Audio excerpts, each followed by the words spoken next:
about it. Can you hear me? Oh, I can hear you now. How are you? I'm doing wonderful. How about yourself? I'm good. It's just, girl, it's been one full day. I believe likewise. And then I have one more after you, and then I'm gonna shower and hit the bed.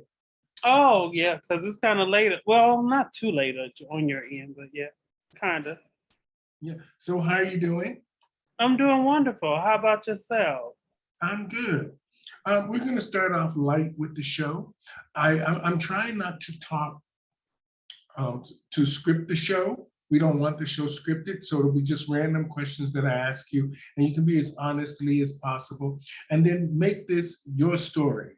This is not about me, this is about you and how you can educate and inspire others. Oh, wonderful. Okay?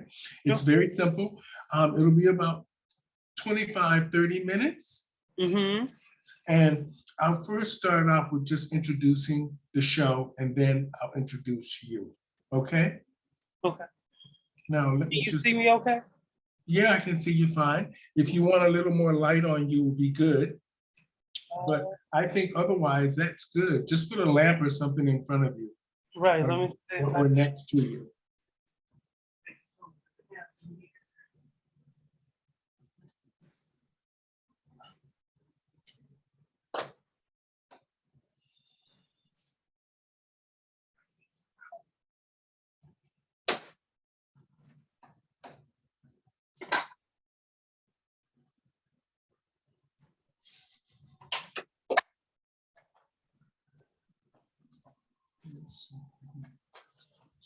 Give me a sec.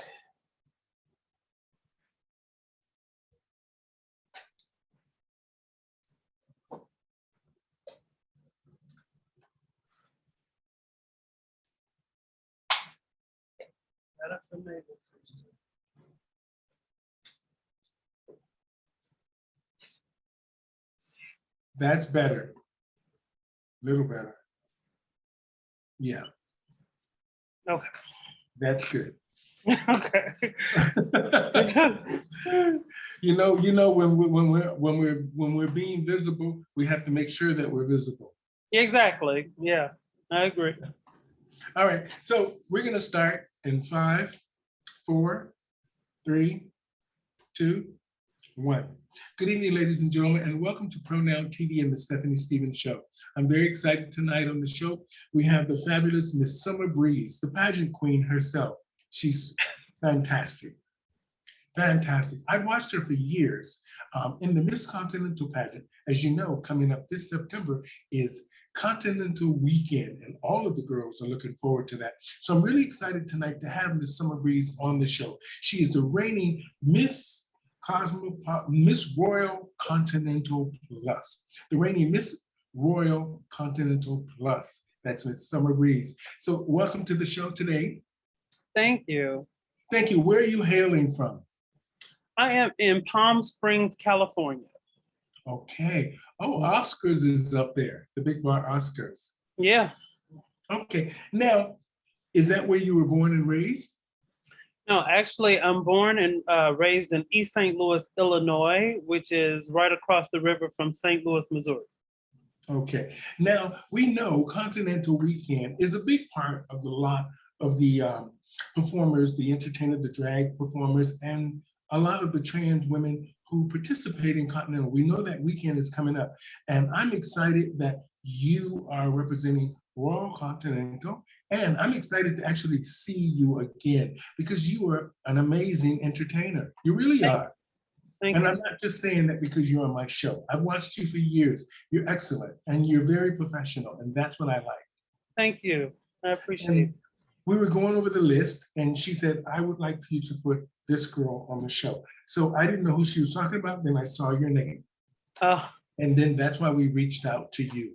So tonight, Miss Summer Breeze, as you know, we are all looking forward to Continental. And during this pandemic time, it's very hard for a lot of the girls to get the resources that they're used to getting from back in the days with either work or traveling around doing different shows to gather up the funds and the support system that they need to be fantastic in Continental because you know Continental is the premier pageant to win.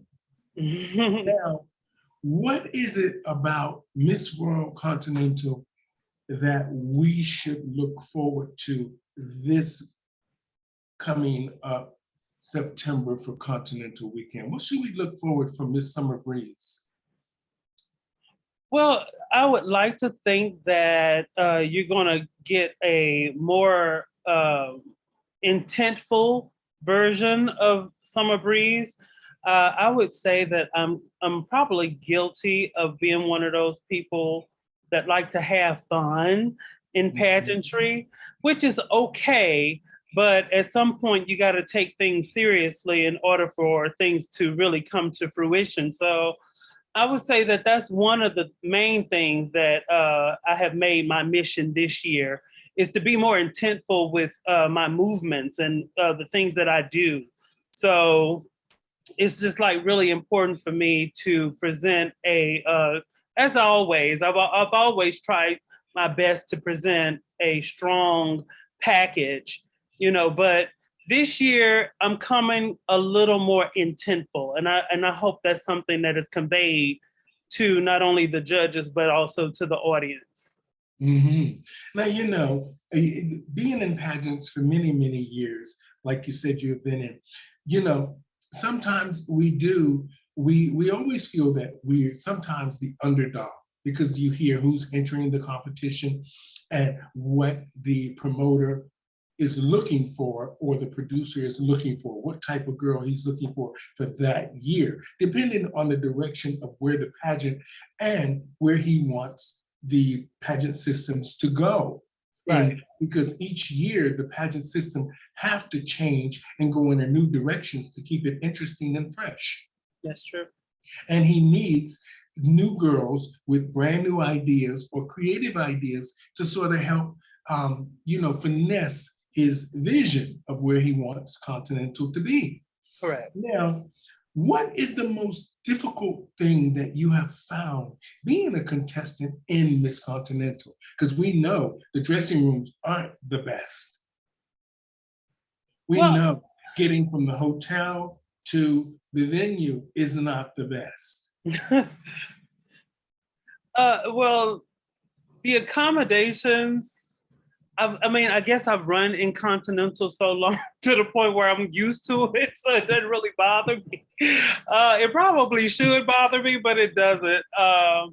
I generally, when it was at the Park West, because it's not at the Park West this year, but when it's at the Park West, I try to go upstairs. The dressing room upstairs seems to me to be a little more spacious and a little more forgiving. So the only downside is the stairs that you have to go up and down in high heels. So, but outside of that, I've always come to this pageant for some reason. I've always gone to major pageants feeling like I was the underdog. I don't know why, but I just, I don't think that a lot of people know who I am because I don't perform a lot. Although I do work with a lot of the entertainers in the industry, by making clothing, I don't do a lot of performing. So the access to Summer Breeze is not always there. But, I try to go to this pageant with a great attitude. I go to this pageant with the frame of mind that it doesn't matter about the accommodations, how, getting to the venue or all of that. I'm so used to that. Matter of fact, I kind of expect it. It makes me feel like I'm actually in a pageant when I'm there. Continental runs like this. And a lot of times people are not accustomed to that. When they come from other systems, I got my grit at Continental. So I started with the fast pace, so when I go to other systems, it's like, oh my goodness, they so slow, but so I kind of expect all of that. Wonderful. Now, I know I'm going to ask a couple of questions that I think are tough, but she wrote these down and thought we should ask these questions. And I think they're relevant to Continental. Mhm. and to yourself as a contestant. Now, when you look at the panel of judges, we looked at the panel of judges for the last few years before she decided to get me to ask these questions. And we want to ask the tough questions because we want people to really understand Continental and understand what the girls go through and what they're really expecting. We know that the girls in general are expecting a good pageant. They want to compete.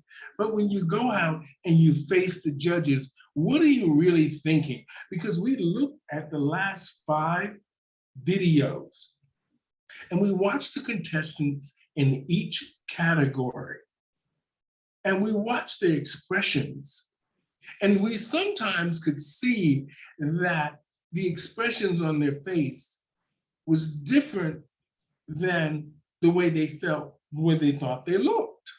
Mhm. I'm is it the interaction between the way they think the judges are looking at them and not really approving or of them? Because a lot of the girls go out with the confidence, but we can see when they hit the runway and they get to the end of the runway and they're feeling grand and great, but then you can see a change automatically in their posture or either their face from, I guess, what they're reading from the judges. Have you ever felt you were either you froze up or you were reading something different from the judges when you got to the end of the runway? To answer that question honestly, when the judges have great poker faces, I would only imagine that the reason why you're seeing a contestant have a different demeanor once they get down to, down the catwalk, I think that may have something to do with the audience response, Okay. and if the audience is not giving them anything, that might shake a girl up, Okay. which especially because you have to also keep in mind we're lined up right at the stage. Mhm. So let's say I'm contestant number 6 and I hear them going crazy for contestant number 5. Then Mhm. I walk out on stage as contestant number 6, and the audience is zilch, very quiet and that might shake me up. Like, oh, maybe I'm not. Something is going wrong. I'm not So kidding.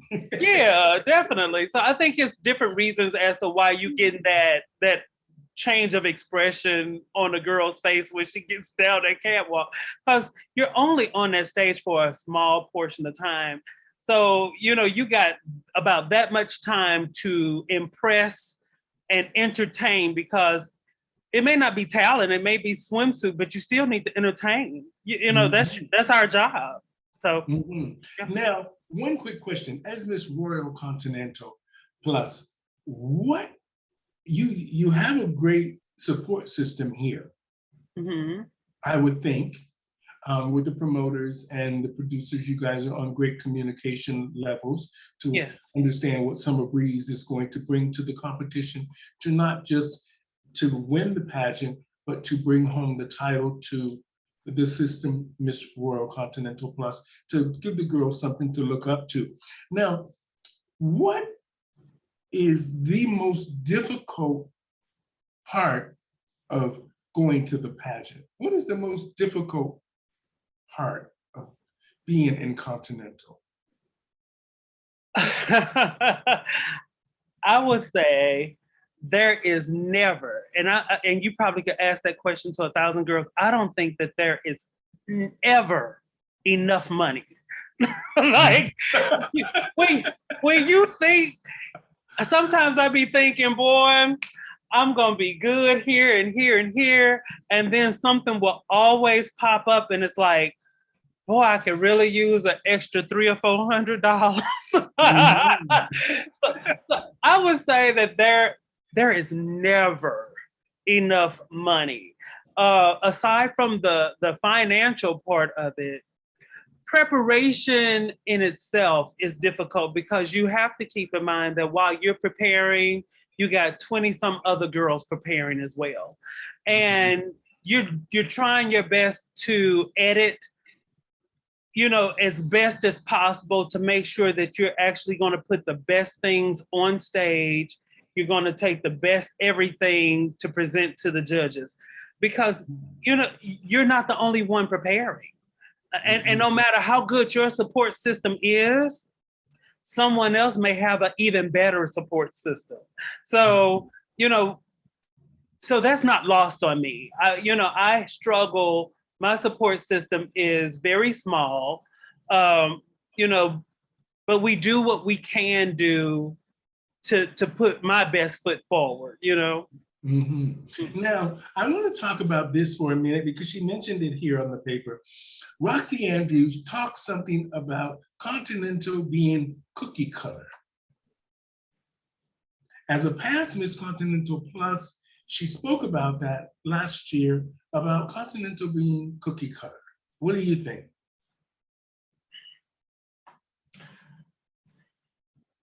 Isn't every pageant, like, we all know what every system expects? And I don't know if Roxy Andrews meant that as a negative or she was just saying it in general. I do recall the instant, the incident or the moment she said it. I recall that. But every system has its expectation, and we go to those systems. We're tethered to those systems for those expectations. And sometimes you'll notice that if we deviate and go to a different system that we're not usually going to, we seem a little lost, like we seem a little lost in the forest, because we are, because that system has its flavor, just like Continental has its flavor. And I think it's our job as, people who compete to really find what system shapes us best, what system fits us best. So I don't think it's a negative if, in fact, Continental is cookie cutter. I don't take it as a negative, but I will add this. There have been some contestants that have won Continental that were very unique in their own way, to a point where you would say they made Continental buy what they were selling. And I think that's impressive, because that lets you know that Continental is not stuck. Even if they're cookie cutter, they're not stuck. They're not opposed to accepting something different, So I think all of these systems have the ability to be cookie cutter, but I think at the same time, you want to be a part of a system that's not stuck into that cookie cutter framework. Now, let's say this. Let's say Miss World Continental, Summer Breeze, won Miss Continental this weekend. Let's say you won Miss Continental Plus coming up. What would be your first thing you would do? Because social media is huge now. What would be your first thing you would do? Because you say Summer Breeze is not really known. So for you to be Miss Continental that's not very well known, what would Summer Breeze, Miss World Continental Plus, do in her first week of duties? I would say the first thing that I would truly want to do is to introduce access to myself to people, introduce access to myself to promoters. I think that we definitely need to get more promoters involved into the system, because without those prelims, there is no rain. I could win all day long, and if there's no prelims to go to, then there's no rain there. So it's important that I reach out to those individuals who are interested in being promoters, and some of those individuals who may have been promoters in the past, and try to, bring them back into the fold. But the main thing is to give access to myself, because a lot of times I think that people have preconceived notions about folks that they don't have access to. And it's important to me that I give access to myself to others. and let them know that you can reach out to me. You can ask me any question. I'm always there for you, and if there's anything that I can do to assist, that's what I'm here for. And I think that's the most important thing that we can do, because everybody is on social media now. So just to say that I'm going to be more visible on social media, that's not necessarily what I would consider something that is going to make any kind of difference. I think right now, with everybody being exposed to social media in the ways that they are, I think now we have to do something a little more personable. So it's important that I reach out and touch, the Stephanie Stevens. I want to reach out and touch people and let them know that Summer Breeze is a person that they can definitely count on, and they can reach out to and ask anything. Okay, I'm going to ask you something on a personal level now, because I really, when we talked about this, we were trying to figure out whether we're going to put this in the questions or not. I want to talk about RuPaul's Drag Race and how she has changed the industry in a good way, in a really bad way. As far as the young children go. But now, I want to know what Summer Breeze, Miss Royal, Continental Plus's thoughts are on RuPaul and drag. And not necessarily that she has not shown the trans women, which we all know 80% of the girls in the States are enhanced in some form or another. Now, I want to know, the question is, what do you think about RuPaul and that drag industry she's created? Well, first I want to point out she is starting to open her doors to the trans community. Sasha Colby is currently, I believe, on the show as we speak, or at least she's on the last filmed season.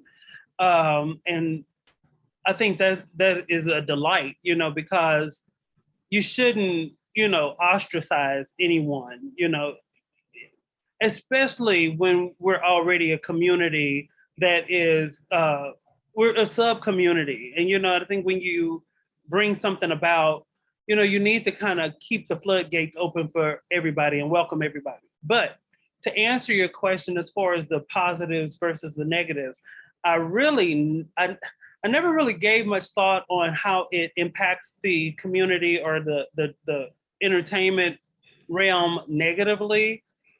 It's a delight. I have many, acquaintances and friends who have been on the show, who have done very well in their personal lives because of the show. I'm gonna tell you where I think the negative is, and it's not necessarily from RuPaul. I think the negative now is from the bar owners who book the girls, because now someone from RuPaul's Drag Race can come in and get paid $3,000 and $4,000 to be there, where you're paying your local girl $50 to be there. And I think that is insulting, because just because a person has not been on RuPaul's Drag Race does not mean that they're no longer valid. It doesn't mean that their entertainment value is lesser than. Especially when you get to see some of the RuPaul Drag Race performers in person, and you start understanding, hey, that girl don't even wear breasts, or hips. I'm putting on boobs, I'm putting on hip pads, I probably paint better. You never know, I sew. So we bring in a plethora of talents to the table, and just because we have not been on RuPaul's Drag Race should not diminish our value. And I think that that's where the negative is coming from, where the bar owners they're paying you much less than what they're going to pay a girl who's been on RuPaul's Drag Race.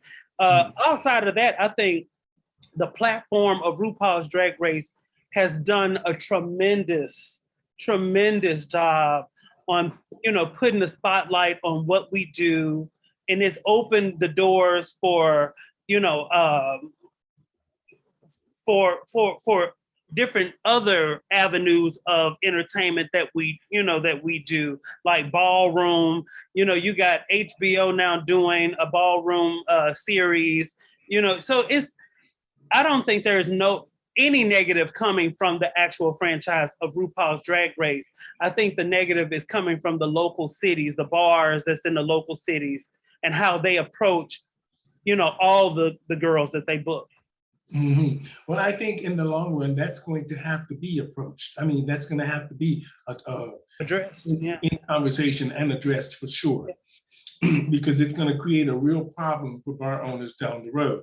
And it's going to create a real problem for RuPaul booking the girls. Booking them, right. So, and for now that the pandemic is here, that's really slowed down a lot of their work. Yeah. I can see a lot of the girls online.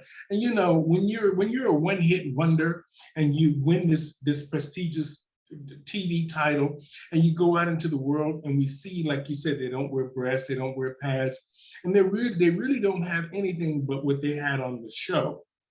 Right. And then they have to get in front of these audiences every night where the local girls have been performing for years and giving their all. And you can see the crack in between, this and that.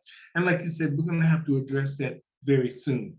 But like I said to many of the girls, this has now opened up an opportunity because you can open your own bars now. You can work together and open up your own bars. Why work for someone else? That's true. This is a perfect opportunity for the girls now to have their own spaces. Oh, I love that. That's a great idea. And they really need to think about that, because opening up a bar is quite simple when you look into the legal aspects of it. You need a liquor license, a lawyer, and somebody to run the bar. You all know each other already. Why work for $50 when you can put 5 or 6 of you in there? Put your parents at the front door. So your brother can be the security guard. Your cousins can clean the place. Figure it out. Figure it out. Why make the money for them? Make the money for yourself. That's what I always say. I love it. Now, in closing, Miss Royal Continental Plus, I just want to say this. I'm looking forward to seeing you this week, coming up for Continental Weekend. And I think you're going to make a fantastic contestant. And you'd be a wonderful winner because you're very knowledgeable and you're very up to date. And that's something that we here at Pronoun TV and the Stephanie Stevens Show look forward to, people who just want to move things forward. Right. We've got to stop talking and start having action with everything that we do. And Continental is the first step. And I like that Continental really is about winning. And then Jim Clinton wants to see some action. Yeah, I know he does. I know he does. I just want to say thank you so much, Miss Royal Continental Plus, Miss Summer Breeze, and hopefully we'll get to see some of your wonderful fashions. We know that you dress many of a lot of the pageant queens. Yeah. And is that your full-time profession? That is full-time for me. It is full-time. Well, you've created a lot of beautiful things for the girls to wear, and I look forward to meeting you in person. I'm sure one of these Continental pageants. They've been pushing me and poking me in the back. I said, I'm 60 and I got this show and I got all these things to do. I don't have time for pageants, but you never know, I might slip through Elite. Well, yeah, you at least come to see it, come to see it. And especially since you are doing, interviews, it'd be great to actually, have you there physically and you meet everybody and people get to know you and all of that. I think that it would definitely do wonders for, what you do. The show. Yeah, the show's doing really well. So, and I'm blessed. So Great. I just want to say thank you so much, Miss Royal Continental Plus, Miss Summer Breeze, for being on the show and enlightening us a little bit about Continental and about what you do. And the fact of just being yourself. Stephen Blue? Stephen Blue. That's Stephen it. Blue. All the way from Palm Springs, California. And it's hot. Oh. It's hot here, baby. Thank you so much, Summer Breeze, for dropping in and checking in. And we will see you Continental Weekend, and good luck. Thank you so much. Good luck. And I have a good feeling about things. Oh, So thank you for this interview, and we will chat soon. Thank you, all Mr. righty. Stephen Blue, AKA Summer Breeze, Miss Royal Continental Plus. Good night. Thank you, girl. Good night. Thank you.